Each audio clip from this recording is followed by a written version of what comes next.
So ಇನ್ನೇನಾದ್ರು of course ಒಂದು ಕೆಲವೊಂದು ಮಾತೇನಂದ್ರೆ ರಚಿತಾ ಅವರಿಗೆ ನಾನು ಸ್ಪೆಷಲಿ ಥ್ಯಾಂಕ್ಸ್ ಹೇಳ್ಬೇಕು. ಬಿಕಾಸ್ ಯಾಕೆಂದ್ರೆ ನಾವು ಫಸ್ಟ್ ಪಾರ್ಟ್ ಮಾಡಿದಾಗ್ಲೂ ಅಷ್ಟೇ ನಾನು ಮಹೇಶ್ ಕಳಿಸಿದ್ದೆ ಹೋಗು ಕತೆ ಹೇಳು ರಚಿತಾ ಅವ್ರು ಬೇಕು ಅಂತ. ಅವತ್ತು ಯಾಕೆಂದ್ರೆ ರಚಿತಾ ಅವ್ರು ಭೂಮಲ್ಲಿ ಇದ್ರು ಅಂಡ್ ಆ ಒಂದು ಸ್ಟಾರ್ಡಮ್ ನಮ್ಮ ಸಿನಿಮಾಗೆ ಬಂದ್ರೆ ಚೆನ್ನಾಗಿ ವರ್ಕ್ ಆಗುತ್ತೆ ಅಂತ ನಾನು ಕತೆ ಹೇಳಕ್ ಕಳಿಸಿದಾಗ ಅವ್ರು ಒಪ್ಕೊಂಡ್ರು. ಅಂಡ್ ಒಂದೇ ಸಲ ಕತೆ ಒಪ್ಕೊಂಡು ಬಂದು ಫಸ್ಟ್ ಪಾರ್ಟ್ ಮಾಡಿದ್ದಾಗ್ಲಿ ನಮ್ಮಿಬ್ಬರು ಜೋಡಿ ಆಗ್ಲಿ ಕರ್ನಾಟಕ ಜನ ಅಷ್ಟು ಚೆನ್ನಾಗಿ ಮೆಚ್ಕೊಂಡ್ರು. ಆ ಹಾಡು ಅಲ್ಲಿ ಏನಮ್ಮಿ ಹಾಡು ಆ ಲೆವೆಲ್ಗೆ ಹೋಯ್ತು. ಅಲ್ಲಿಂದಲೇ ನಮ್ಮ ಜರ್ನಿ ಬೇರೆ ತರ ಶುರು ಆಯ್ತು. ಆಮೇಲೆ ಮ್ಯಾಟ್ನಿ ಮಾಡಿದ್ವಿ. ಈಗ 3ನೇ ಸಿನಿಮಾ ಮಾಡ್ತಾ ಇದೀವಿ. ಅಯೋಗ್ಯ 2 ಬಂದು ನಿಂತಿದೀವಿ. ಇವತ್ತು ಅಷ್ಟೇ, ಇವತ್ತು ನಾನು ಒಬ್ಬ ಹೀರೋ ಇಂದ ಒಂದ್ ಸಿನಿಮಾ ಅಂತ ನಾನು ಯಾವತ್ತು ಬಿಲೀವ್ ಮಾಡಲ್ಲ.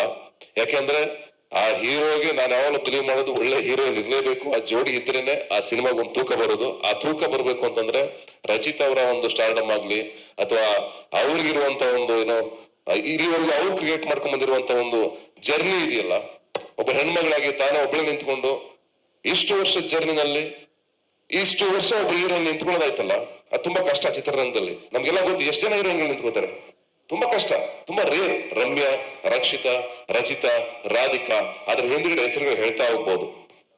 ಯಾಕಂದ್ರೆ ಹೀರೋಗಳಿಗೆ ಜರ್ನಿ ಮಾಡೋದು ಕಷ್ಟ ಅಲ್ಲ, ಸುಲಭ ಆಗುತ್ತೆ.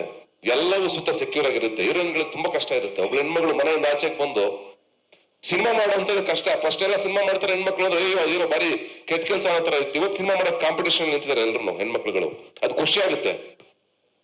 ಆ ಒಂದು ವಿಚಾರದಲ್ಲಿ ಬೋಲ್ಡ್ ಆಗಿ ಧೈರ್ಯವಾಗಿ ನಿಂತ್ಕೊಂಡು ಎಲ್ಲವನ್ನು ಫೇಸ್ ಮಾಡ್ ಮೇಲೂ ಎಲ್ರಿಗೂ ಅಪ್ ಅಂಡ್ ಡೌನ್ಸ್ ಇದ್ದೇ ಇರುತ್ತಲ್ಲ, ಎಲ್ಲ ಫೇಸ್ ಮಾಡ್ಕೊಂಡು ಹೆಣ್ಮಕ್ಳು ಬಂದು ಸರ್ವಿಸ್ ಮಾಡ್ಬೇಕಲ್ಲ ಇಂಡಸ್ಟ್ರಿಗೆ. ಅದನ್ನ ಮಾಡೋದ್ರಲ್ಲಿ ಅಫ್ಕೋರ್ಸ್ ರಚಿತಾ ಅವ್ರಿಗೆ ನಾನು ಸ್ಪೆಷಲ್ ಥ್ಯಾಂಕ್ಸ್ ಹೇಳಲೇಬೇಕು. ಅಂಡ್ ನನ್ನ ಸಿನಿಮಾಗೆ ಹೀರೋಯಿನ್ ಆಗಿರೋದು 3ನೇ ಸಲ ನನಗೆ ಹೆಮ್ಮೆನೆ, ನಂಗೆ ಖುಷಿನೇ ಆಲ್ವೇಸ್.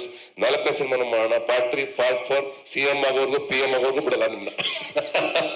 ನಿಮ್ ಮಕ್ಕಳು ಮೊಮ್ಮಕ್ಕಳು ತೋರಿಸ್ಬಿಟ್ಟೆ ಕಳ್ಸೋದು ನಿಮ್ನ ಆಚೆಗೆ ಸಿನಿಮಾದಲ್ಲಿ.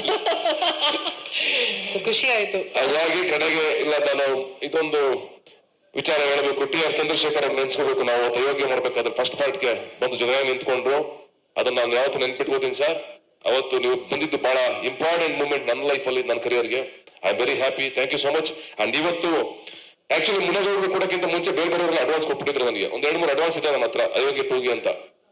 ಇವ್ರು ಬಂದ್ರು, ನಯನ್ ಅವರು ಮತ್ತೆ ನಮ್ಮ ಅರ್ಚನಾ ಎಲ್ಲ ಬಂದ್ರು, ಮಹೇಶ್ ಕರ್ಕೊಂಡ್ಬಂದ್ರು. ಮಹೇಶ್ ಬಂದಾಗ ನನ್ನಂದೆ ಅಲ್ಲಪ್ಪ ಇವ್ರು ಸರಿಯಾಗಿ ಮಾಡ್ತಾರೇನೆ, ದುಡ್ಡು ಐತೇನೆ ಇವ್ರ ಹತ್ರ. ಆಮೇಲೆ ಅಯೋಗ್ಯ 2 ಅಂತಂದ್ರೆ ಗೊತ್ತು, ಬಜೆಟ್ ಎಲ್ಲ ಹಿಂಗ್ ಹೋಗುತ್ತೆ ಏರ್ಕೊಂಡು, ಹೆಂಗಪ್ಪ ಕಷ್ಟ ಆಗತ್ತೆ ಕಣೆ ಅಂತಂದೆ ನಾನು.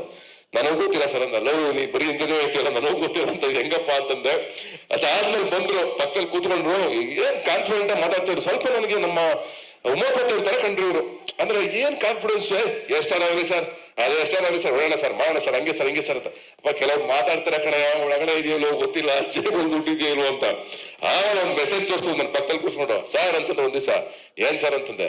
ಒಂದ್ ಮೆಸೇಜ್ ಇದೆ ನೋಡ್ತೀರಾ ಅಂತಂದ್ರು ಗೌಡ್ರು. ಏನ್ ತೋರಿಸಿ ಸರ್ ಅಂತಂದೆ. ಏನ್ ಮೆಸೇಜ್ ತೆಗೆದು ಬಿಟ್ಟು ಹಿಂಗೆ. ನಾನ್ ನೋಡಿ ಗಾಬರಿ ಆಗ್ಬಿಟ್ಟೆ. ಅಯ್ಯೋ ವಿಷ್ಣುನೇ ನನ್ನ ಕೊಂಡಿರ್ಬೇಕಾಗಿತ್ತಲ್ಲಪ್ಪ ಅಂತ. ಆಮೇಲೆ ಶುರುವಾಯ್ತು ಜರ್ನಿ. ಅವ್ರು ಕಾಟ ಕೊಟ್ಟಿದ್ದೀವಿ ಸರಿಯಾಗಿ, ಏನ್ ಬಿಟ್ಟಿಲ್ಲ. ನಮಗೂ ಕಾಟ ಕೊಟ್ಟಾರ ಅವರು. ಏನು ಸಾಧಾರಣ ಪ್ರಾಜೆಕ್ಟ್ ಅಂತೂ ಆಗಿಲ್ಲ. ಆದ್ರೆ ಯಾಕಾಗಿದೆ ಅಂದ್ರೆ ಅದು ಅವತ್ತು ತೋರಿಸ್ದ ಸಿನಿಮಾನ ಫೈನಲ್ ಕಟ್ ಅವ್ರಿಗೆ ಎಲ್ಲ ಮುಗಿದ್ಮೇಲೆ ತೋರಿಸಿದಾಗ ಅವ್ರು ಒಂದೇ ಮಾತು ಹೇಳಿದ್ದು, ನೀವೇನ್ ಮಾತು ಕೊಟ್ಟಿದ್ದೀರ ಅದು ಉಳಿಸ್ಕೊಂಡಿದ್ದೀರಾ, ತುಂಬಾ ಚೆನ್ನಾಗಿ ಸಿನಿಮಾ ಮಾಡಿದ್ದೀರಾ ಸರ್ ಅಂತ. And thank you so much sir. ನಮ್ಮ ನಂಬಿ ನಮ್ಮ ಜೊತೆ ನಿಂತ್ಕೊಂಡಿದ್ದಕ್ಕೆ. ಆ ನಂಬಿಕೆಯನ್ನು ನಾವು August 14 ಉಳಿಸ್ಕೋತೀವಿ.